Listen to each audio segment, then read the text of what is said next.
ሩታ ብትሄድ ሄርሜላ ብትሄድ ወንድ ልጅ ጣጣ የለውም። ወንድ ልጅ ችግር የለበትም። እመኑ ነገ ሌላ ደመቁ ሌላ ትብለጥ ያመጣል። አብርሽ ነገ የሚለቀውን ቪዲዮ ጠብቁ። ሁለታቸውንም ወደ ጎን ብሎ ሌላ ነው ይዞ የሚመጣው። ስለዚህ ብዙዎቻችሁ አሁን አብርሽ አሳዘንን እያላችሁ ስለሆነ ከአሁኑ ልንገራችሁ ብዬ ነው። አብርሽ ምንም የሚያሳዝን ነገር የለውም።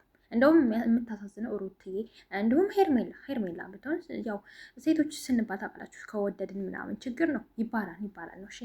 እኔ ላይ ደግሞ እንዳትጮሁ። ለማንኛውም እስኪ የዛሬውን ቪዲዮ እንዴት አያችሁት? እስኪ ኮምቱልኝ። ግን ለፍርድ ባንቸኩል ብዬ እንደኔ ብዙዎቻችሁ ሩታ ላይ እየፈረዳችሁ ስለሆነ አንተ የሚስትህን ማታስከብር ከሆነ እኔ ሴትነቴን አስከብራለሁ። ኦኬ ምናምን ቴንኪዩ ምናምን ብላ ሁሉ ነው ሀይ ብላው ነው የሄደችው። እሺ እና ብዙዎቻችሁ ይሄ ነገር ሩታን ለመጣል የምታደርጉት ነገር የእውነት ጥሩ አይደለም። ኤኒዌይ ብቻ ሁላችሁም የሚመቻችሁ። እኔም አብርሽን እኮ ወደዋለሁ፣ አልወደውም አይደለም እወደዋለሁ። አብርሽ ሲጎዳ ሲከፋው ማየት ግን የሰራው ስራ ሩትዬ አርግዛ ምን እንዳረጋት ሁላችንም እናውቃለን። ያ ነገር ይረሳን ሀባይቢ።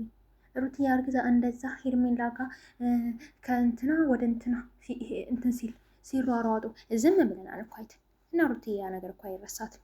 ሁላችንም ደግሞ ሴቶች ነን እና ሴት ልጅ ታውቃላችሁ ምንም ነገር የመርሳት እንትን የለንም እንደ ወንዶች አይደለም።